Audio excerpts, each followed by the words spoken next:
most employer branders either come from the recruitment side of the house or the marketing side of the house, which is good and bad. There's no right way and no right path to employer brand. Everybody and all of us, we stumble our way into it one way or the other. It's fine. There's no good or right way to do it. They each have pros and cons, though. And while recruiting has its own set of cons and pros, I won't even get into that. People such as myself, who came in from the marketing side, who came in through the marketing door, we come in with a lot of baggage. And that baggage is this: marketing and branding. Marketers and branders see the world in a very, very particular way. It's a perspective that is reinforced over and over and over again on a daily and hourly and sometimes even a minute-to-minute basis in that industry.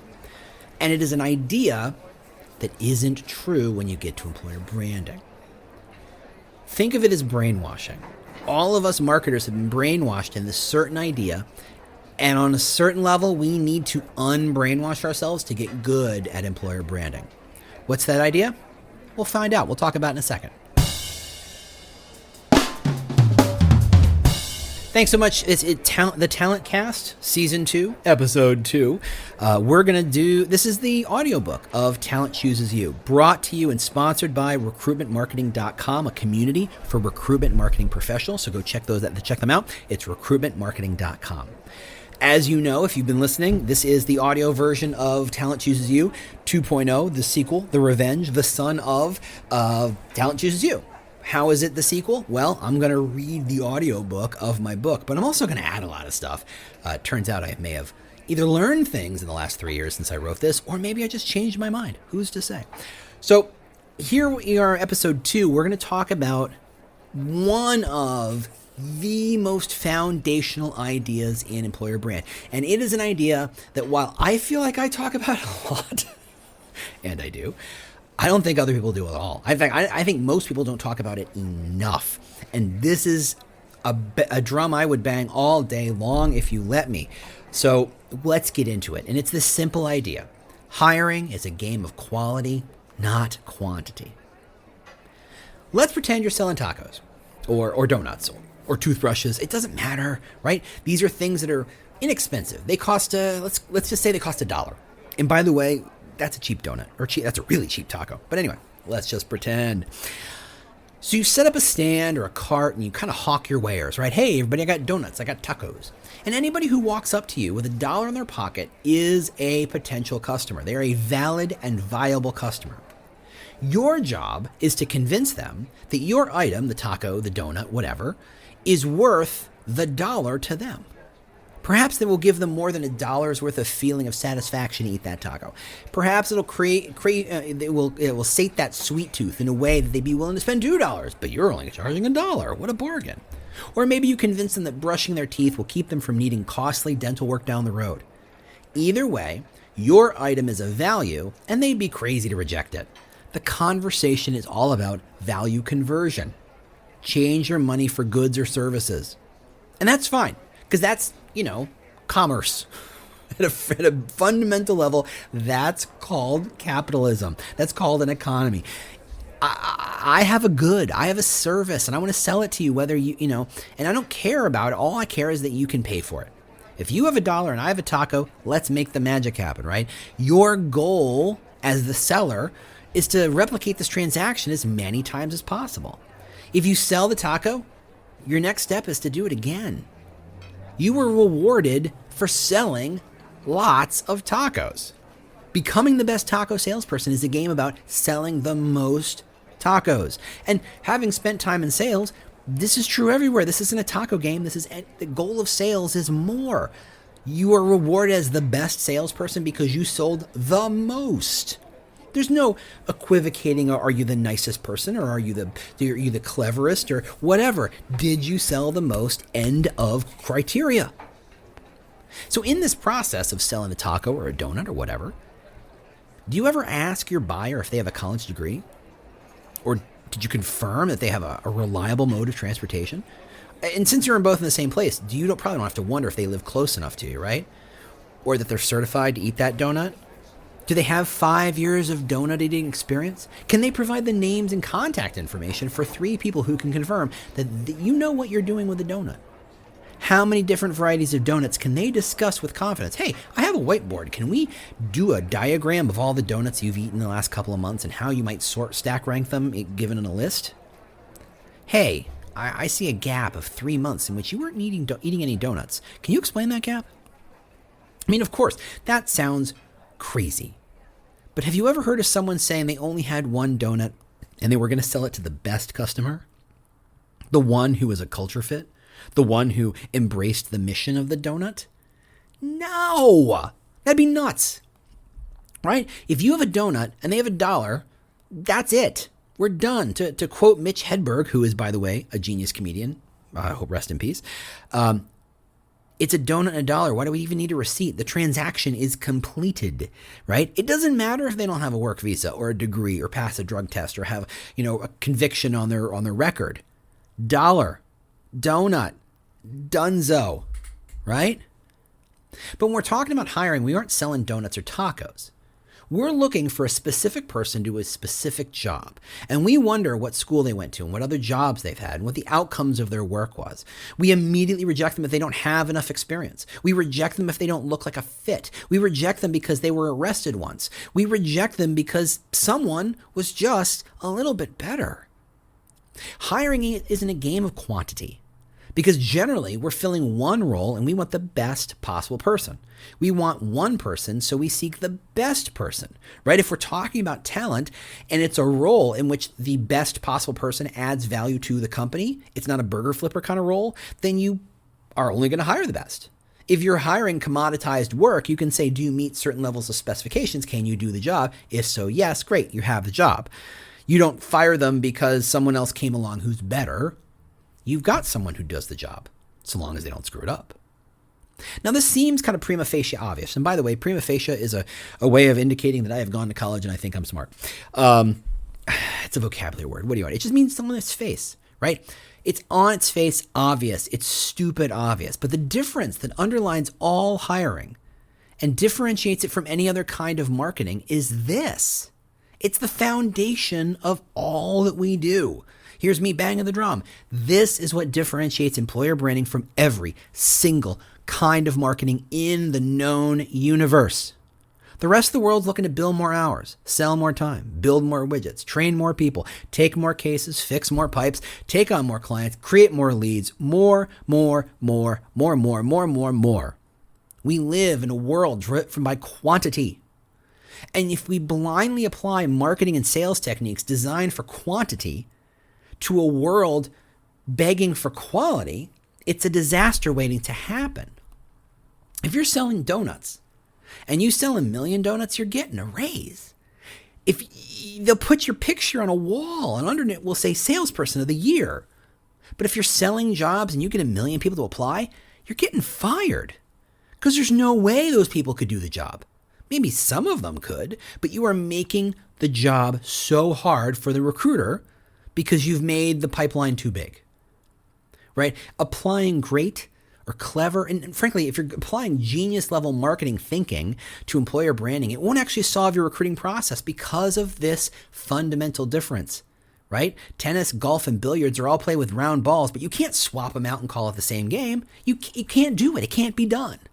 You've got to appreciate that this is different. And this isn't academic. This isn't just a way for me to sell a book. Right? This isn't a way for me to sound smart. It's simply a way, and it's simply a crucial element that you have to consider when you go looking at new tactics and looking at new platforms. When someone does something cool in marketing and you go, cool, I want to do that too. Yeah, cool, but does it actually serve you? Is it serving quality or is it serving quantity? And for the most part, frankly, if it's not a straight up employer brand gig, it's serving quantity, and that doesn't serve you, right? Our whole industry is built on a wholly different foundation to everything else everybody does, right? The whole concept of commerce is more. What we do is not about more. You don't want 1 million people to apply. Frankly, you don't want 100 people to apply. You don't want more than 2 people to apply. The only reason you want 2 is so the hiring manager can feel like they said, yeah, you were great and I'm going to hire you, and you were great too, but just not quite as great. Makes them feel like they've made a choice. That's all we need. Anything more than that from a recruiting standpoint is literally wasted energy, time, and resources. And as we're going to talk about in a minute, it actually kills you. It actually makes your job harder, as if that's possible, right? As if recruiting wasn't hard enough. You've got to embrace this simple difference, this foundational difference, before you can solve your problems.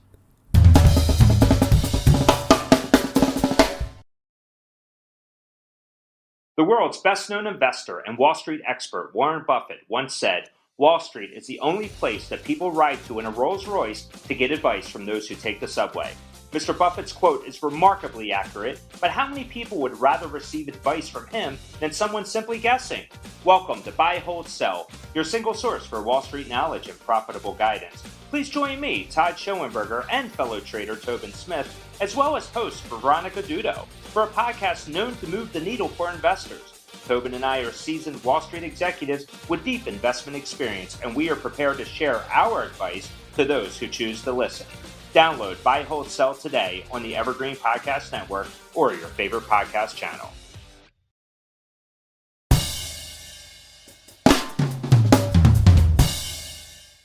Next section. Entropy kills the system. Recruiting's 99% problem. By the way, I swear, I think, while I know I went and learned the word entropy in physics at some point in high school, I really learned it from Doctor Who, fourth Doctor, Tom Baker. Yeah, I'm that nerd, apparently. Let me define entropy a little bit here for you. I'm going to do it poorly, but because I think it's important here. Entropy is the stuff that breaks down. And the problem with entropy is it creates more entropy, right? If you have an engine that's running very, very smoothly, there's very little entropy, but you have to keep adding lubricant, and you have to keep kind of tweaking the dials and tightening up the knobs to make sure it continues. If you don't, one of the gears starts to wiggle and it creates friction. It slows the engine down. The engine has to work a little harder to maintain the same, but as it works a little harder, it makes more of the jiggle. It makes more of that cog wiggle. It makes the belt move in and out incorrectly, and it slows things down, and that belt wiggling, and that creates more wiggling around there, and that entropy slowly takes the entire engine down. The entropy will kill a system. The inefficiencies make it harder for you to do your job. I want you to keep that in mind before we enter this whole section, right? So here we go. So perhaps you got thrown by the suggestion that recruiters are doing things, a lot of things they were doing 50 years ago, that the advent of technology hadn't made a huge sweeping change in the process of attracting and sorting and selecting talent, right? But like rehabbing an old house, the walls, the paint, the layout might be new. There might even be wiring for a sound system. There might be wiring for Ethernet. People still do that. We're all Wi-Fi, right? It doesn't matter. You may have replaced the bathroom with a brand new gorgeous steam shower and tiled it all perfectly. But the whole of the house sits on a foundation that may predate the war. Yeah, pick a war. You're talking to somebody who lived in a house built in 1928. And I'm not the record, right? The foundation creates the shape, and it creates the opportunity for what can sit on top of it. And no matter how new you make that house, it's constrained by the decisions that were made when they poured the foundation. And the same is true for recruiting. Yeah, are there versions of AI that can pull a potential needle out of a haystack of applications in the blink of an eye? Yeah, they're pretty cool. But recruiting is still based on this model of building lots and lots of haystacks as the way of manufacturing needles. Now, I'm no expert at needle manufacturing, but I don't think that's how needles get made. I think you start with iron. You start with metal. You forge it. You pour it. You don't put a bunch of hay in a pile and then hope the needle shows up. But that is how we do recruiting. We just assume if we put as many hay together as possible, the needle kind of shows up. When there's a problem finding someone to fill a role, foundational thinking starts with we need bigger and better haystacks, because they think the creation of the haystack creates the needle, right? They think that because with a big enough haystack, we'll always have the talent we need. And that's wrong. I mean, like Archimedes and a lever, a recruiter thinks that with enough applications, they'll be able to hire the world, whoever they want. And this makes recruiting a game of quantity, which we already decided it isn't. It's so strange to apply a quantity thinking to a quality game. Some companies, and you think of like a Google or Facebook, who are so well known as being such a great employer, and I will quibble with what that means all day long. And if you work there, good for you. I'm not saying you're a bad person by any stretch. I'm just saying the fact that you're the most desirable doesn't make you the best in any way, shape, or form, because we haven't defined what best is. But like Google gets so many applications every single day. It's like they could make their own white label LinkedIn on their own based on what personal information people have handed them via resume and application. And they collect more every single minute. They have so many applications on files, and yet they complain about the talent just as much as anybody else. Trust me, I know them. They do. If you look at the core stack of any, the tech stack for recruiting, it starts with a base level ATS, right? The applicant tracking system is the core and the foundation of everything that happens, right? And it's there to manage the process of opening jobs and holding applications. And that's the baseline. It's a database, but that's the foundation of the house.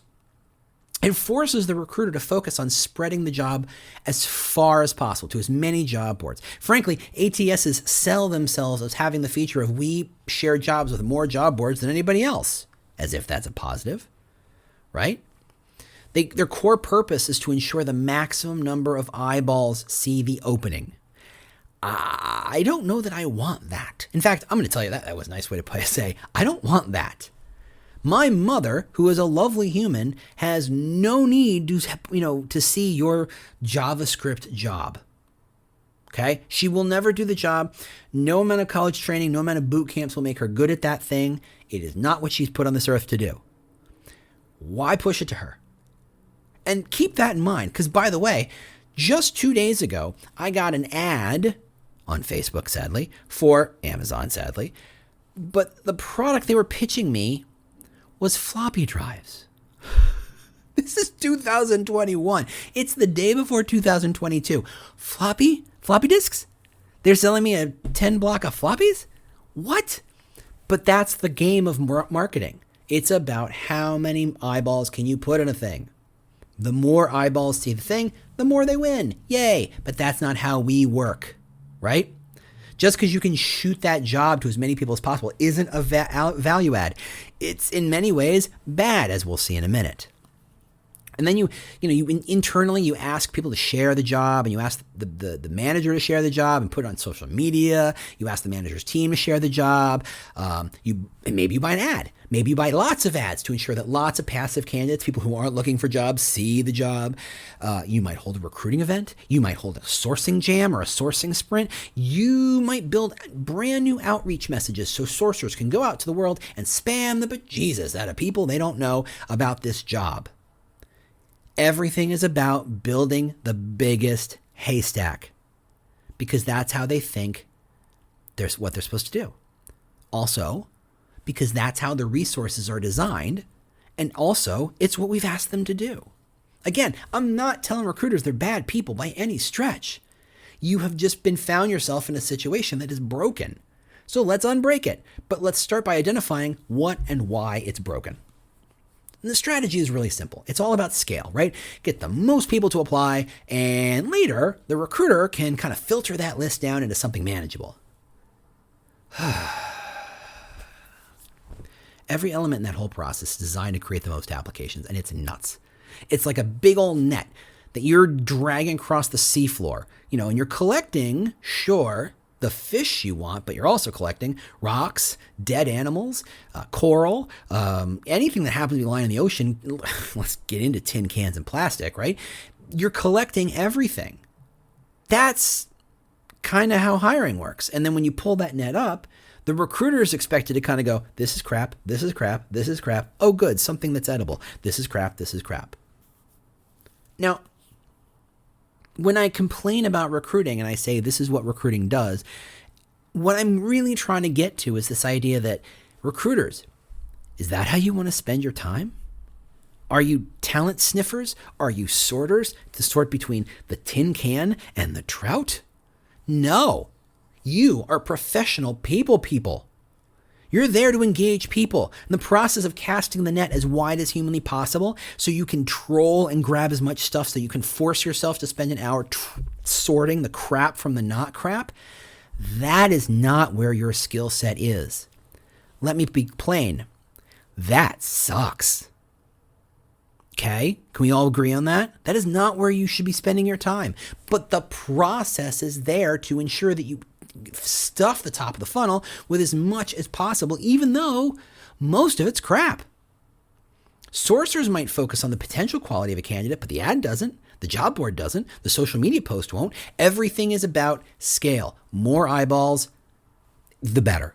Frankly, people get paid for scale. The more eyeballs see it, the more they get to bill.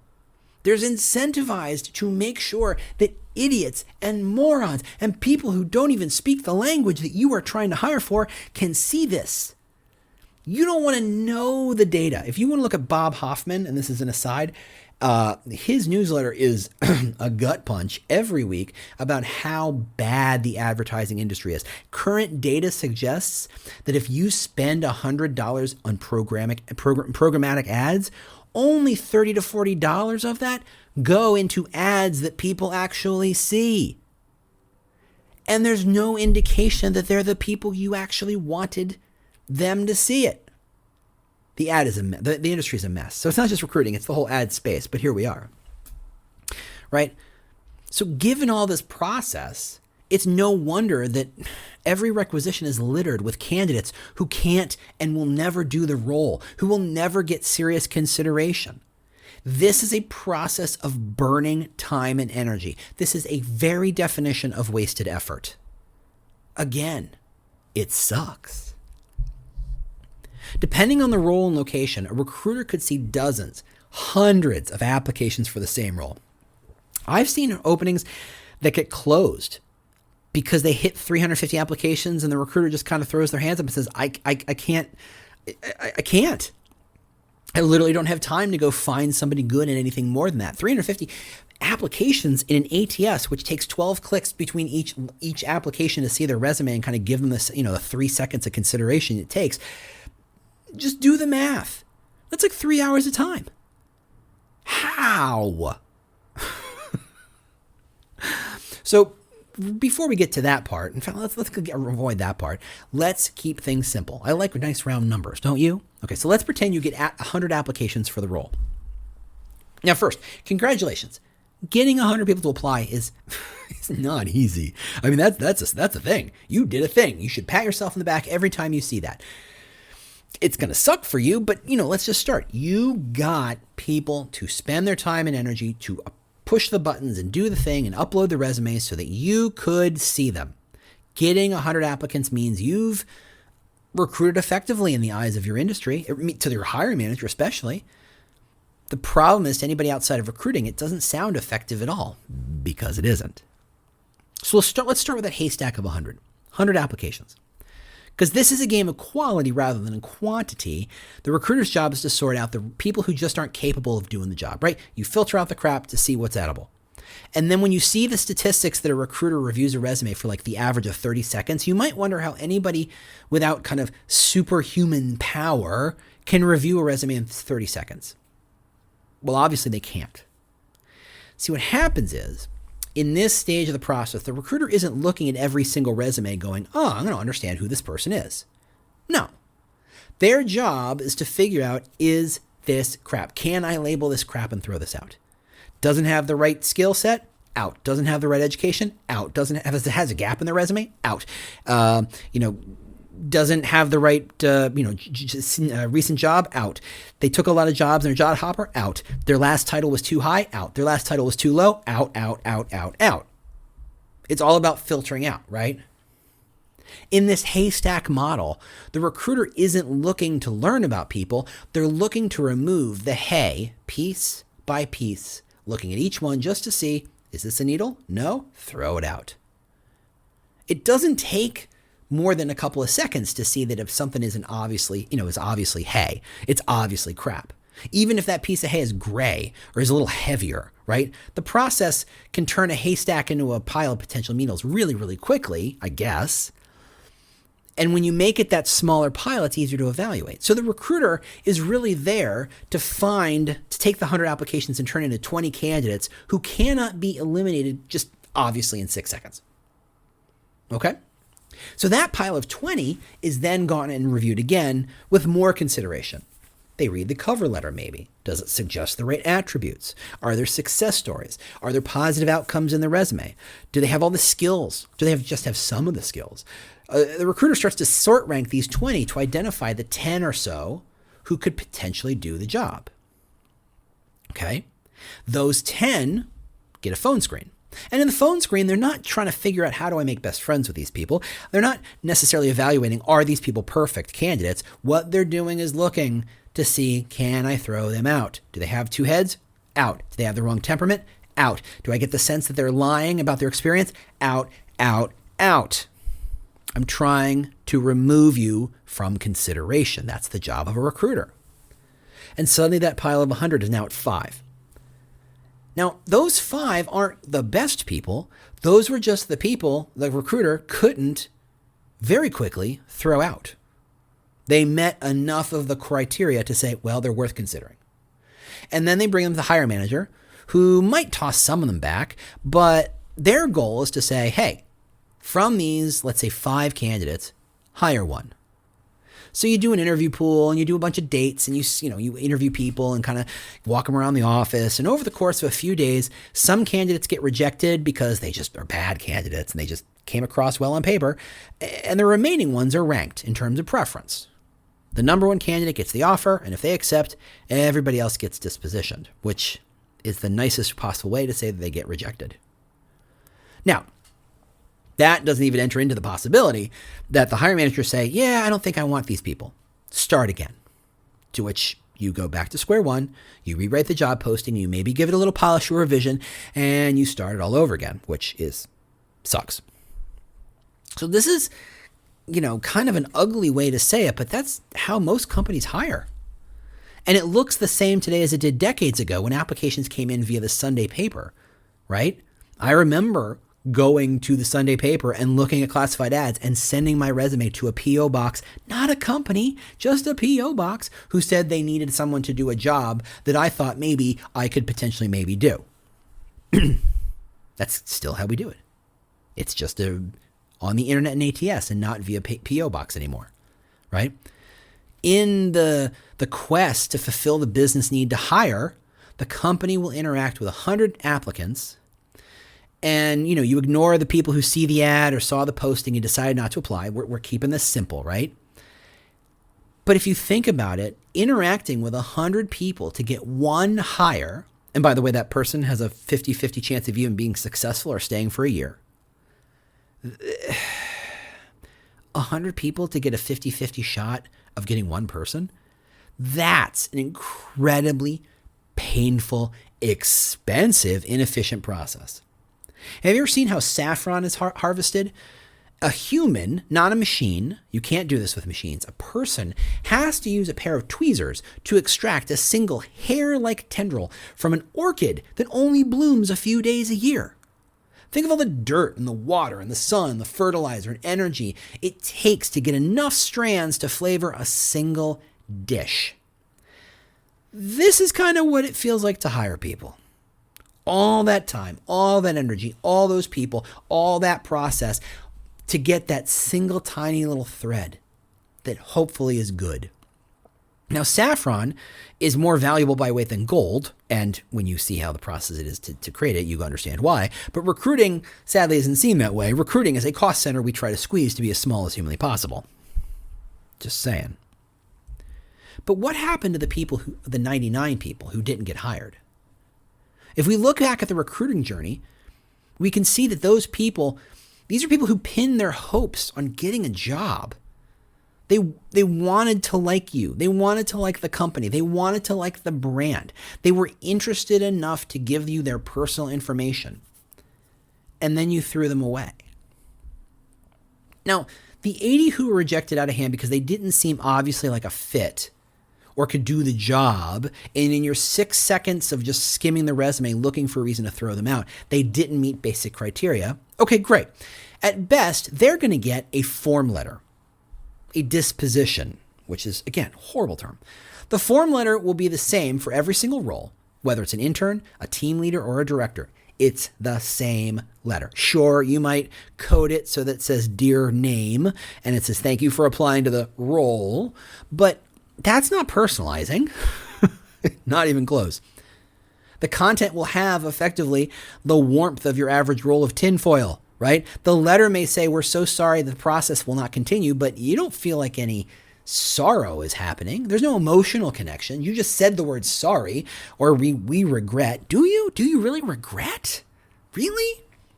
Right? But this is a letter that was borrowed by legal from a third-party worksheet with HR's oversight. There's no love here. There's no passion here. There's no emotion. There's no regret or goodwill. This is horrible. Let's be clear. The goal of the form letter is not to create goodwill. It's not to further the brand. It's not to express sorrow. It's not to thank someone for their application. The only goal of this letter is to tell the applicant to go away, that this process is now over and there is no need to contact the recruiter anymore. Thanks. Here's your hat. There's the door. Don't let the door hit your ass on the way out. The purpose is to spare the recruiter the task of having to talk to the applicant because they are no longer valuable to the recruiter. Wow, there's some power dynamics there that we should really unpack one day. Now, that assumes the applicant even gets sent anything. There's enough data on what percentage of companies actually bother to send a form letter to show that people say they send the letter, but it doesn't actually get there. Right? Every company thinks they send or they dispossess or they close the loop. No company says they ghost people. But if you ask candidates, and I'm going to ask myself, yeah, they do. And whether it's because the email never gets to where it needs to go, whether it's because it's blocked and sitting in spam, or simply because the whole ATS system is designed around let someone else worry about it, it doesn't connect. It's not a great letter. I don't want to get that letter. No one likes getting that letter, but getting the letter is a whole lot better than not getting anything at all. I am still waiting to hear about a job I applied for 3 months ago, even though I know the person who got the job. I'm sure that company thinks they've dispossessed all the candidates. They have not. Okay? Now, the recruiters are going to say, because I know this is how they comment when I post about this as LinkedIn, is that these people don't actually deserve more than the form letter. Why? Well, they didn't even meet the base criteria, and therefore they should never have even applied in the first place.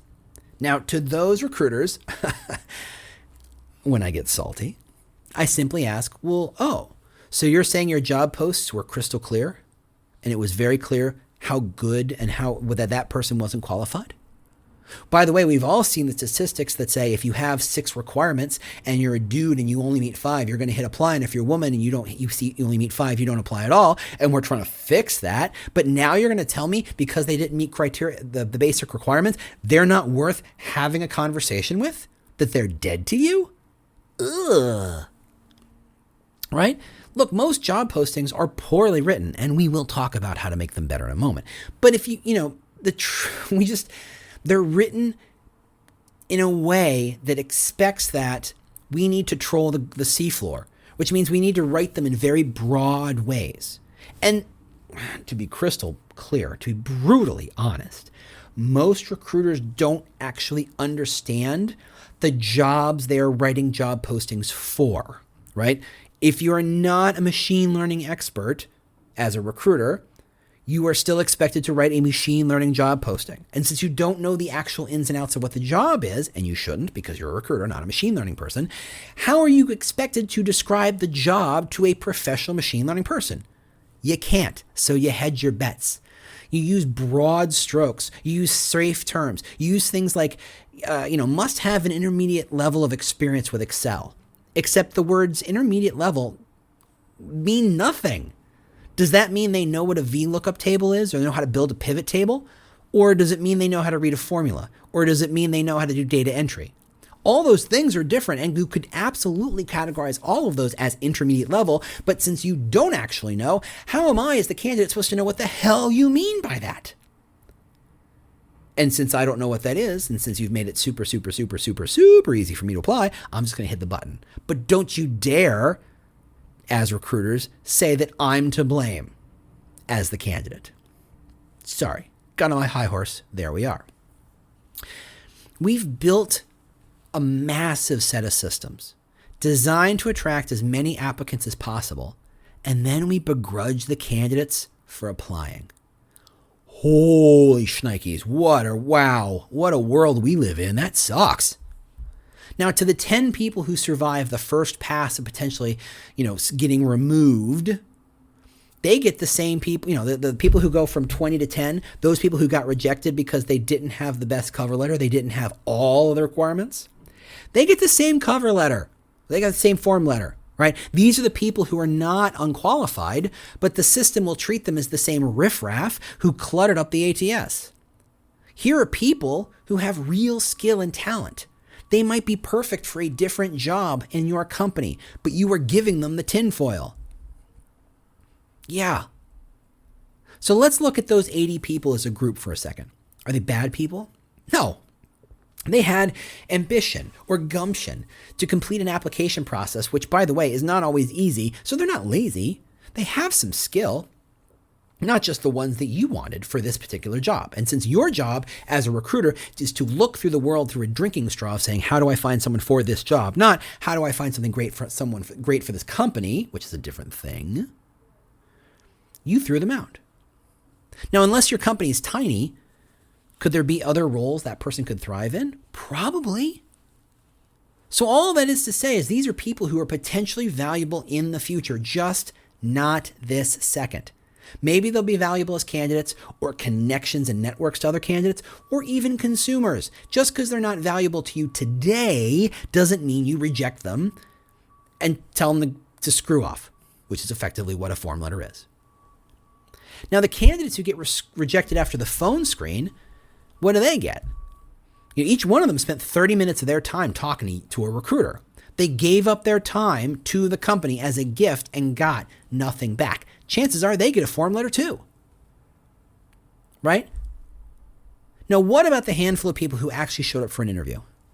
The ones who didn't get the job. Now, these are the people who gave a lot of time.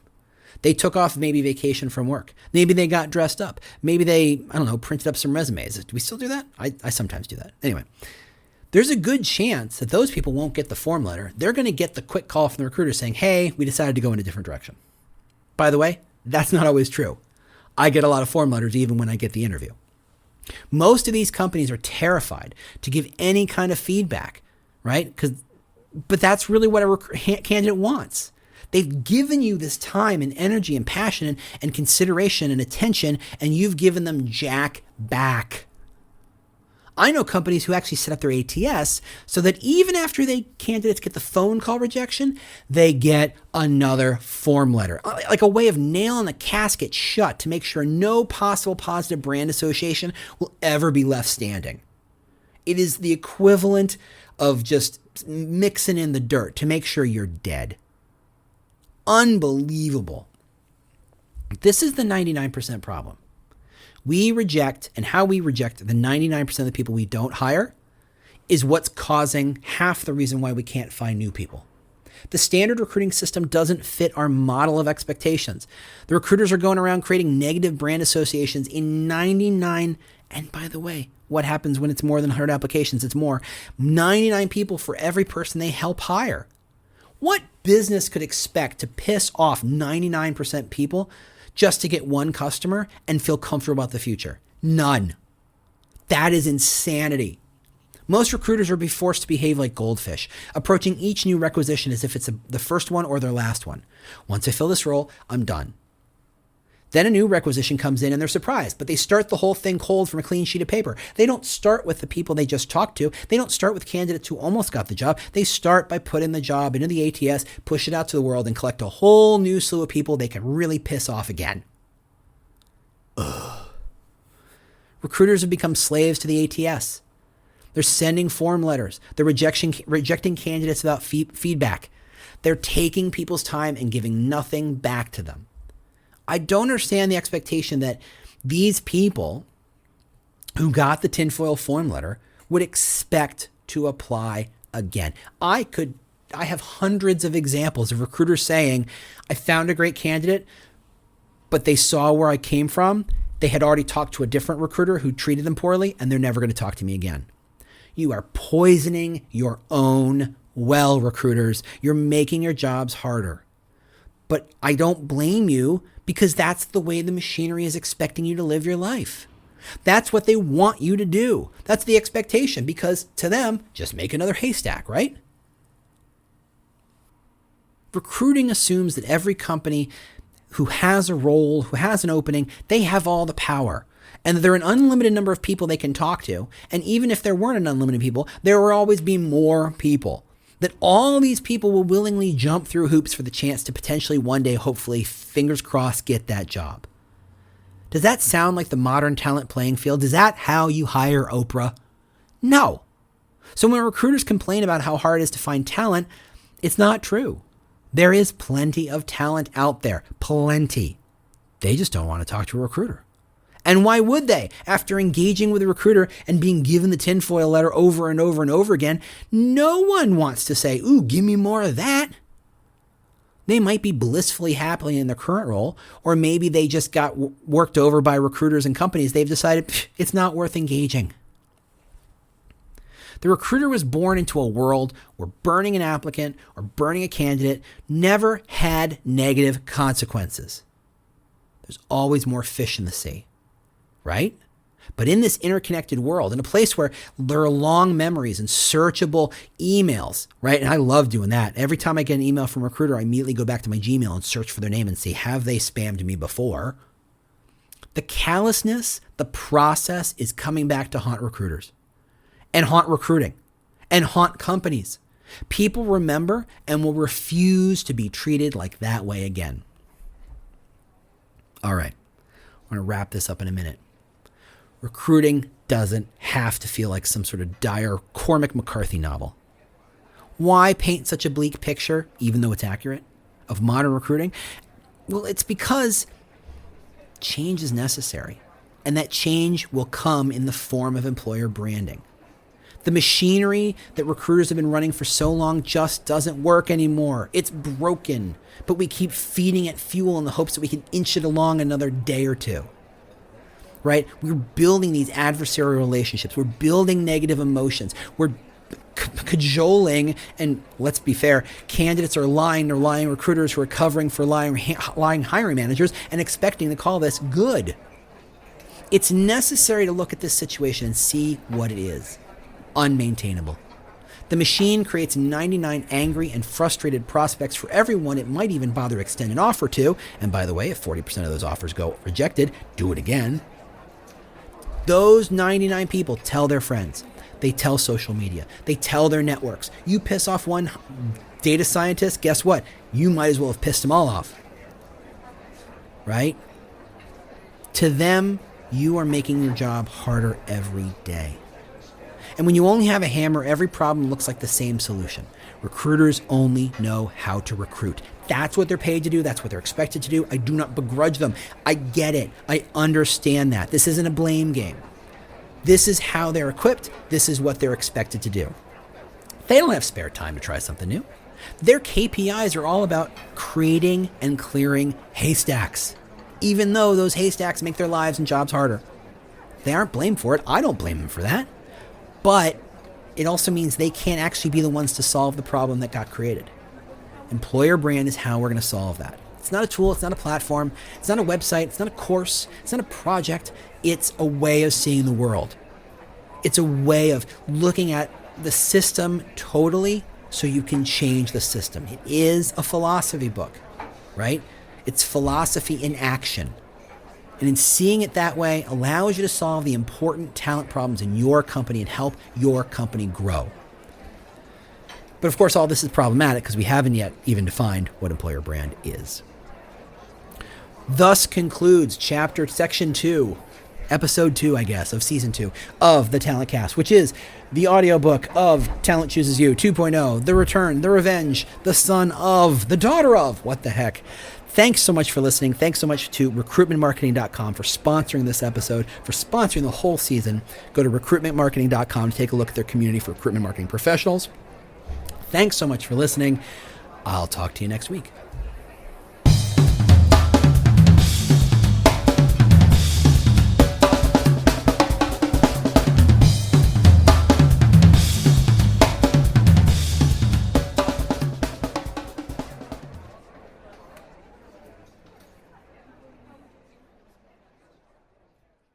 Do you love news about LinkedIn, Indeed, Google, and just about every other recruitment tech company out there? Hell yeah.